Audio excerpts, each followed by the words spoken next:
Episode number 5.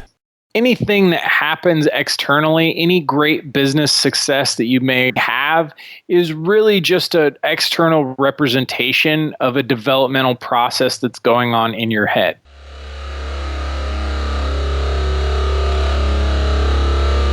Welcome to the Be Real Show with Travis Too Tall and Huff, where we talk about solutions, tips, and tricks for social marketers and businesses.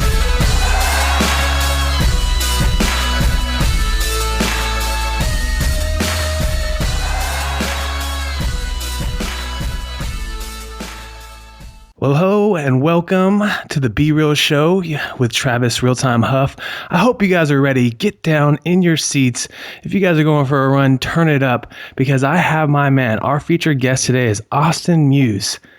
Austin, are you ready to be real? I am ready to be real. That's what I like to hear, my man. Austin is a passionate entrepreneur, crowdfunder, bootstrapping legend, life coach, and he's also the founder of Crowdfund for Life. Austin, we've given the listeners just a little bit about you, but tell us more, my man. Well, it all started a long, long time ago in a galaxy far, far away. Nice. But really, I am just a super passionate entrepreneur. I knew ever since I was 17 that I was going to go my own way and do my own thing, because all the solutions that had been handed to me up until that point didn't seem to fit me, didn't seem to fit what I wanted to do with my life. And so I kind of took the reins early on. Even if I was stumbling around in the dark, I started to really understand the workload that was going to be involved. And I started just kind of crafting my destiny, as I put it formerly. So I really started young, starting a bunch of different businesses, trying a bunch of different things so I could really figure out what I wanted out of life. And I think that's important for people to go out and just try and, fail if you have to, but, just keep trying and keep kicking arse, and you'll eventually find your way as long as you're passionate. There's no doubt that's something that I truly believe in, that if you don't have passion in what you're doing today, you need to look at yourself, think of what makes you tick, listen to your inner soul and go at it, and live that passion for life. I love what you said about just starting a number of businesses, because too many times people are, stuck behind the perfectionism. And you have to get out there and maybe fail a little to have success in life. No, totally. And there's so many finer points to starting businesses, a few of which I got ideas from other people, and it took me a while to get the confidence to validate my own ideas and go after my own businesses instead of businesses that other people, ideas that I'd gotten from other people. So I think, it's a confidence building process where you build this surety of yourself and your skill set, and that can really take you places long term. Absolutely. And it's like listening, like you mentioned, some of the best ideas do come from just listening to others around you, but then going with your own passions and your own ideas is something that takes that next level of tenacity, and you have to just not be afraid to fail. So we're going to get into a Be Real story. Tell us a time or, a moment in social marketing or social business or crowdfunding where you feel like maybe you failed or came a little short. Well, in honesty, my first crowdfunding campaign definitely did not come off as I'd hoped, and I took, that leap of faith that a lot of these people have been taking in crowdfunding before I knew much about it, just kind of blindly expecting the best, which I had done in other things, but to a lesser extent. I think that the root lesson I learned was just that you have to treat crowdfunding like a startup. If you don't, you're really, really going to endanger your project and endanger your long-term mission. And I had just, I'd done some of the prep work right, but some of it I had totally done wrong. So it's very important to just reasonably assess what you were bringing to the table value-wise, and realize that you need to play to people's ego and play to people's deeper sense of self and what they're really going to get out of your campaign. It either has to be a tangible physical product or some sort of large emotional booster for them. Nice. Good insight right there. I like that. That's you have Pebble and things like that you get a tangible good, or it's got to be something you're really compelled to, like you mentioned, like supporting an artist that you like, things like that obviously people have that emotional connection to and trying to help out. Yeah. If you don't do one of those two things, you need to rethink your plan because I Gotcha. didn't, and even though I tried to, I didn't really pull it off. So I had to go back to the drawing board. But that led to future success, as we like to say. So Yeah, and everyone that's listening today, listen to my man Austin. He's telling you right from the mouth of the person that's done it. Not every time that you start things you're going to be successful on, but it's about pushing forward. It's about rethinking, recreating, optimizing, if you want to call it, and actually taking what you've learned and then making it better. So also we're going to take us to a moment where you feel like it was your most epic crowdfunding moment ever. Well, I'm currently doing a campaign that I think will change a lot of lives. It's called Global Prayer Partners, and I'm managing the campaign, and I'm probably going to take a project manager role to some extent afterwards, just to kind of help out because I really like the project. But it's bringing together crowdfunding with a totally new way of approaching prayer, because we kind of feel that prayer is one unifying thing, even outside of any religion. It's just kind of like a unifying concept for people in general. And crowdfunding in general is about bringing crowds of people together. So it's a really powerful thing that I've been able to take part in, and it's doing really well. We're at like 190% of our goal, and we're going for some stretch goals and this and that right now. So it's a really cool project, and it's the type of project I want to see crowdfunding go more towards, because I think the world has enough techno gadgets. We've got enough cell phone batteries. We've got enough, chargers and this and that. And sadly, those are 90% of the projects I'm seeing that are doing really well on Kickstarter. I think we need to push beyond that and look towards more socially innovative projects. And that's what I'm trying to, pioneer a little bit with this project. Global Prayer Partners. Check it out, everyone. I love the idea of social good. I think it's one of the coolest parts of social networking, and I love when we have new ways that we're able to do it now via crowdfunding to really help someone's idea of making change in the world, and actually then obviously get that following behind it, get the finances, and then make it happen.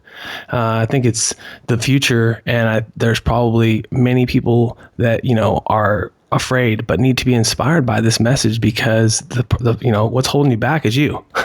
At the end of the day, if you can create the compelling message now with crowdfunding, and you can get backers and you can actually get funding. Definitely. And one of the key points, I think, is anything that happens externally, any great business success that you may have, is really just an external representation of a developmental process that's going on in your head. It's the macrocosm of the microcosm. So when you look at business success, you have to think of it in terms as internal success. Right. And it's really powerful when you kind of really start to understand this is something I shifted inside of me that allowed me to do this externally. Yeah. And it builds confidence once you get that funding and backed 100%, or like you guys are 190%. It builds to the fact that what I'm doing there's a purpose for this. Exactly. And it's going to help. It's going to create change. It already has. The wheels started turning. So you just don't know where it'll go. That's the cool wonderment part of it, is you've started a wheel in motion that could take you a million different places. It's hard to really say. So unbelievable. I think it's one of the coolest new, parts of the internet is the whole crowdfunding. And I think we're just scratching the surface, as I'm sure you believe too, in that, obviously it's already happened. You hear the pebbles and you hear these big, kind of tech things, but just the amount of other things that are out there, causes and small, businesses and things that can be created using the power of a crowd. Totally. This is the entire reason I wrote my book, is just because I think it is the most transcendental thing to hit the business world since the internet, because it focuses on root cooperation and building relationships with people without large institutions kind of getting in the way in one form or another. And it takes the bureaucracy a lot of, in large part out of the startup world. And it just takes the power back to the people. And I think that's a big game changer. And we really won't understand how big of a game changer for another 5 or 10 years. But right now we're just, it is definitely going viral, and people even in far reaches part of the or deeper parts of the South and other parts of the country that I talk to are hearing about it and getting on board. So it's really cool, really exciting time, and there's no excuse for people not to be able to achieve their dreams with enough focused energy and crowdfunding. I think it takes away socioeconomic barriers, any sort of preconceived racial barriers, anything that people feel or is limiting them. Crowdfunding can alleviate that from them. And there's too many examples already of people that are doing exactly what you're saying. They're coming from nothing with an idea that's really going to help, and they're now making a whole business around it. And it starts from the people of having that real, you want to say, passion and energy that it takes to really launch your campaign correctly too, right? Yeah. Yeah, you just it all comes from a solid intent and figuring out not just how can I get rich or how can I sell 1,000 widgets, but how can I create meaningful value in the lives of the people that this campaign is directed towards. Listen up. That is the wisest sentence of this podcast so far. And I hope you guys are fired up, because your ideas can possibly become reality now because there's a crowd that would want to fund you. So thank you so much for your insight on that. And we're going to go into our B-realisms. It's going to be kind of some insights into your mind, entering the mind of my man, Austin Muhs. So tell us, in a perfect world, what is your dream job? I think on some levels I live my dream job on the day-to-day, because I try not to set some sort of Archimedean point in the future where everything's just going to be okay, because I'm more of a realist. Right. I know that 9 times out of 10 things are going to be a little different than we think. But at the same time, I would like to translate what I'm doing now into the worlds of music and or education. I think that if I can translate what I'm doing now, and I'm still learning. I don't know if I'm quite ready to make that leap yet, but I know that someday that'll come, and I'm happy to have that in the back of my mind, kind of fueling my passion. I love that. I mean, I'm personally an artist myself, been doing music for close to 10 years, and it's all independently, owned by us. And there's something to this. And I think that there's also such a need for, because I had the opportunity to have music education in my early elementary and middle school ages, that there's such a need for that area. And I wish there could be more developed around that crowdfunding for, schools, for them to have better equipment and things like that, so that obviously it stays alive. Yeah, exactly. And finding ways to mix the old and the new, maybe bringing DJ equipment or something, so kids get really engaged and are able to connect with things. And I just think there's a lot of ways to do it. So it could be really interesting in the future. That is awesome. I love that. I'd love to hear more about that too, as that progresses for you. So tell me, how do you typically like to start your day? I get up pretty early these days, and I go and train. I do some martial arts stuff in the morning and some meditative practices. So I think that's a huge key, because I've always been traditionally a procrastinator with getting up early, but learning what I know now just getting up right when your first instinct is to get up. So even if that's 4, 5, 6, 7 a.m., whatever that may be, the first time you get up, I'm a firm believer now that you should just go with it. There's a reason you need to get up at that time. So the universe is giving you a wake up call. So you pick yourself up, go grab some tea or something and get out the door, whatever you got to do. But it's difficult, but I think the discipline is formed in the morning. How long do you find is the perfect time for meditation for you? As far as like amount of time do you spend usually? I'm a little bit aggressive with that.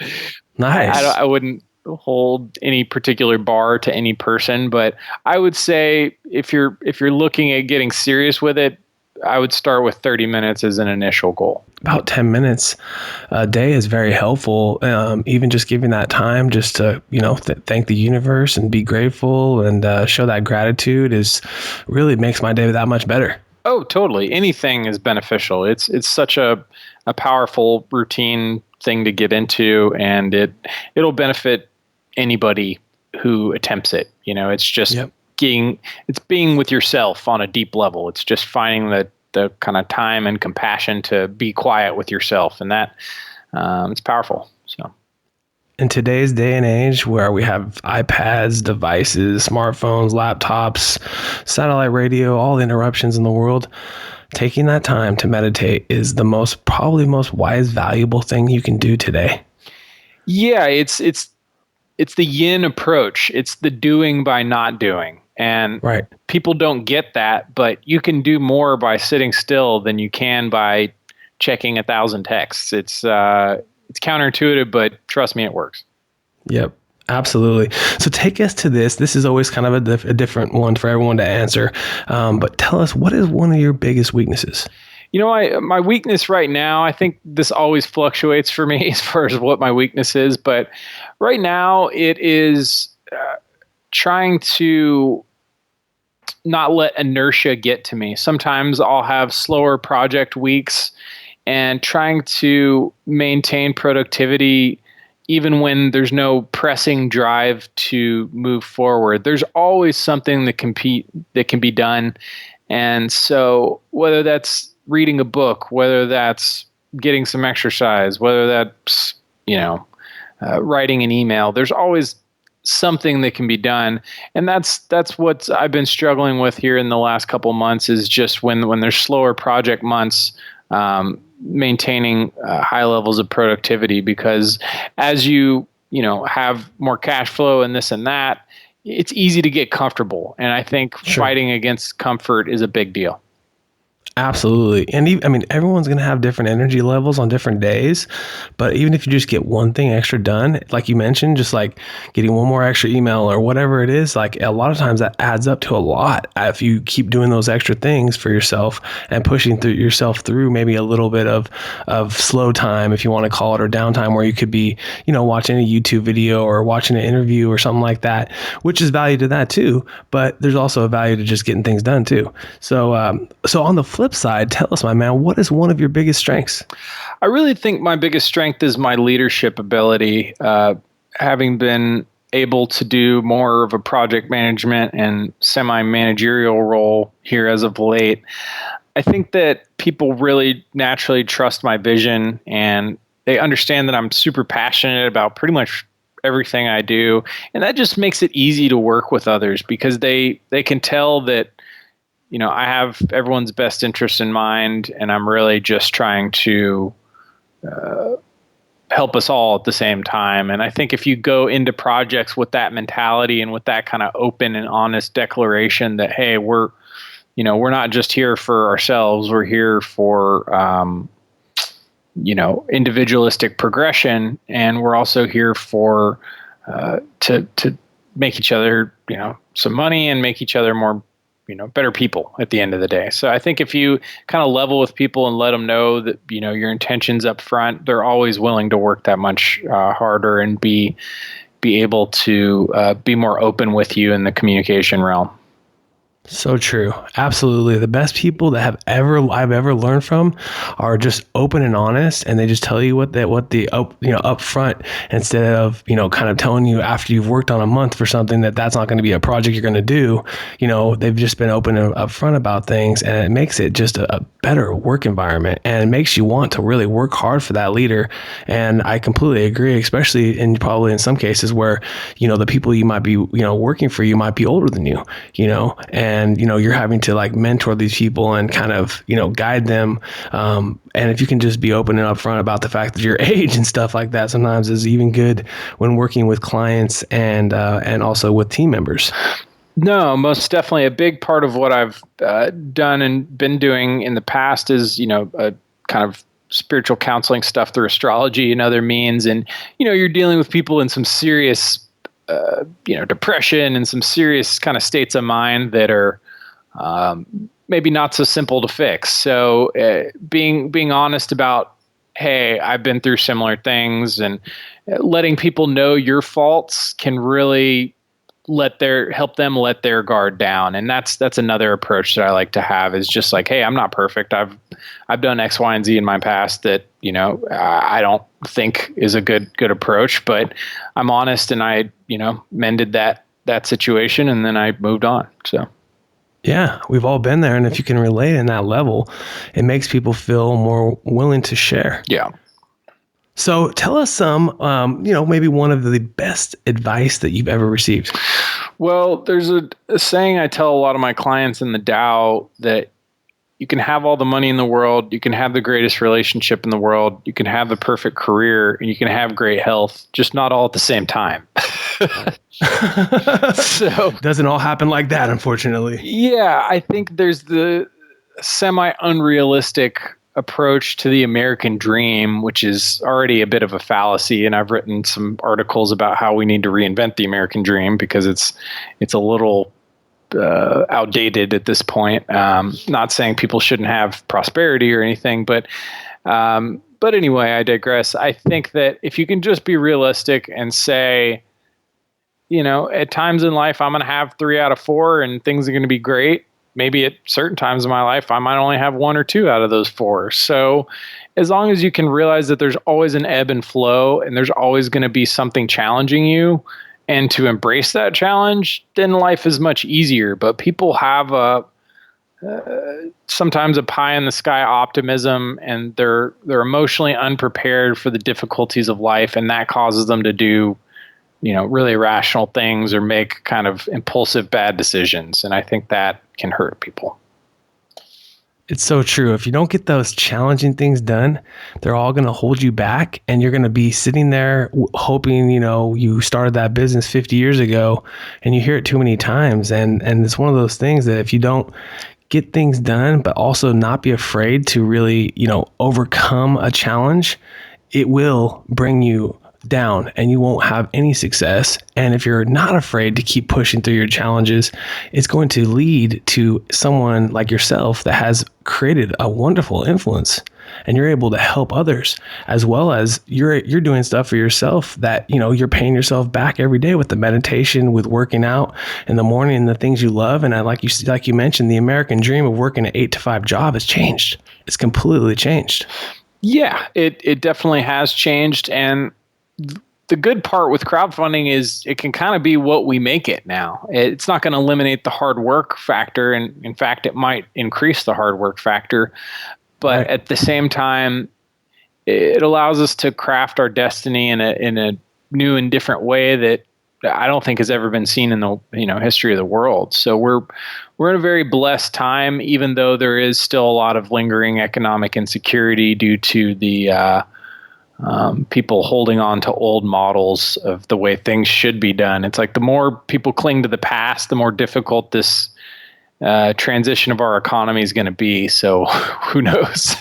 Right. Yeah. There's like I always tell my dad on our walks, sometimes I'll tell him, there's just so many things you can't control. Like you want to get fired up about a topic, but unless you're going to be in that topic, you have to just understand that that's what's going to happen. And the biggest thing you can control is what you do and what you do the next day and the next day, and the things that are, obviously on your passions and your businesses, and those things you do control. As a social marketer, we control our content, right? We control our next post, we control our next article, our next book, like in your case, or our next crowdfunding campaign. We actually control those things, and it's up to us to create the next awesome crowdfunding campaign. So now we're going to enter the hot seat. Where you're going to share some phenomenal, awesome resources, and also maybe just some real talk answers with you. So tell us, if you could meet anyone in the world right now and sit down with them for lunch, be real, who would it be? That's always a tough question. I think it would be Frank Zappa. I just thought he was a heck of a character, and he was a really smart businessman. Actually, he was slated to become the economic finance minister for Turkey shortly before he passed away. So he had just all this understanding on all these different levels, and obviously a really out there kind of genius musician who did a lot of compositional stuff. So I just think he'd be a wild character because of his depth of knowledge. And stories. I'm sure he has some amazing stories. Yeah. So do you have a favorite tool or resource that you like to use on a daily basis?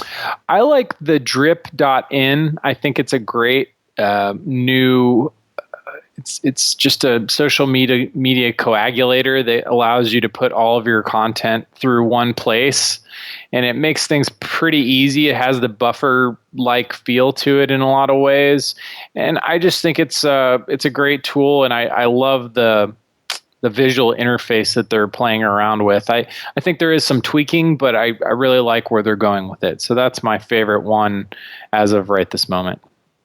Drip.in, everybody. That's one that I'm gonna have to check out myself, because I'm always surprised. It's amazing how many new tools that are being developed for the whole content generation. Most definitely. There's lots and lots of things popping up every day, so it's hard to keep up. Yeah, exactly. You just kind of have to appreciate it when it comes, and then experience it. And I always say, if it fits for you, then embrace. If it doesn't fit for you, then let it pass by. Nice. Can't be everywhere. Well, my pet squirrel has come in to say hello. Hey, I have a pet squirrel, and he wanders in from time to time. Nice. What's the pet squirrel's name? I haven't named him yet, but anyway, he just comes to say hello. Hey, what's up, buddy? What's going on? Well, we got a couple more questions for you. Do you have a book that you're reading now, or one of your favorite books that you can share with our listeners? I really like The Laws of Power. I think it's kind of an evil book. I'll give that disclaimer. Whoever wrote it, I don't know where their head was at. But as far as understanding the mindset of behind power in general, I think it's invaluable. And some of the stories I still use all the time in my writing and in my just philosophical debates in my head. I think it's a really powerful book. I'm not, maybe it's called The 48 Laws of Power, I want to say. I'm awesome. Sure you might have heard it, but anyway. Yeah, we'll have to look it up too, because I'm always interested in just new books and things that obviously that have changed your mindset. Means that it's obviously of value to others. And so I really appreciate you sharing that. 48 Laws of Power. So tell us, do you have another skill that you wish you had that you want to master?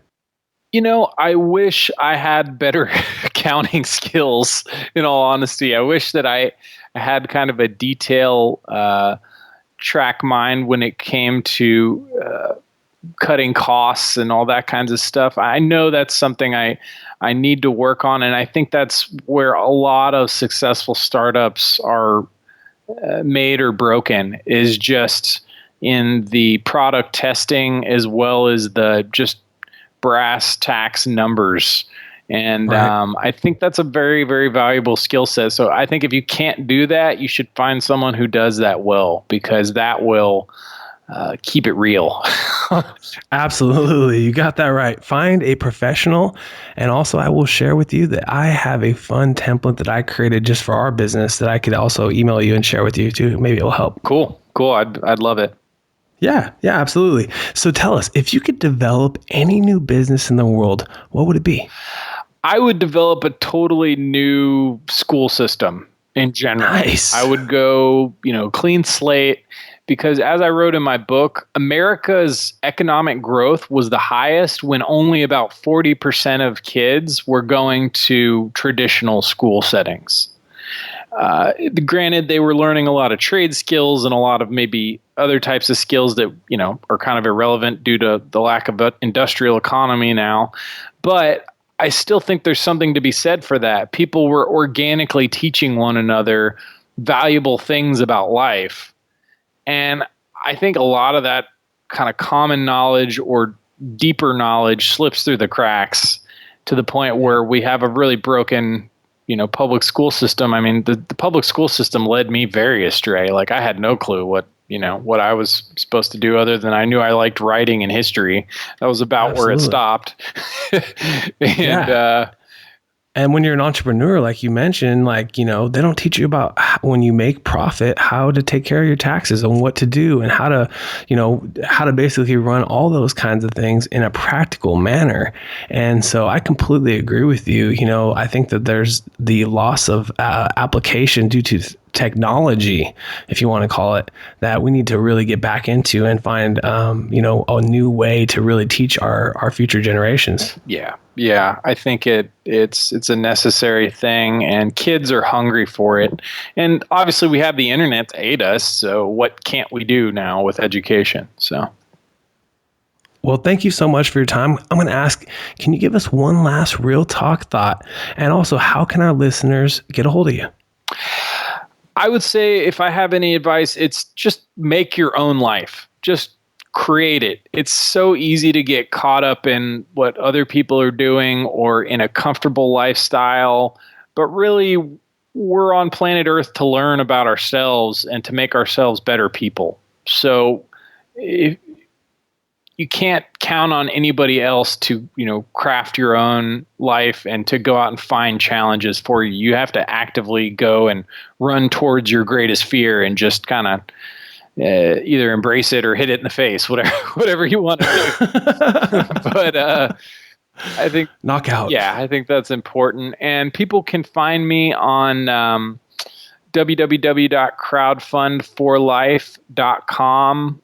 That's my crowdfunding page where you can find my vocational guidance information as well. You can also find me on astrologybyaustin.com. That's where I do the more traditional searching for vocational roles through your life path and your destiny kind of thing. And then you can hit me up on Twitter at crowdfundmylife is my Twitter handle if you want to hit me up there.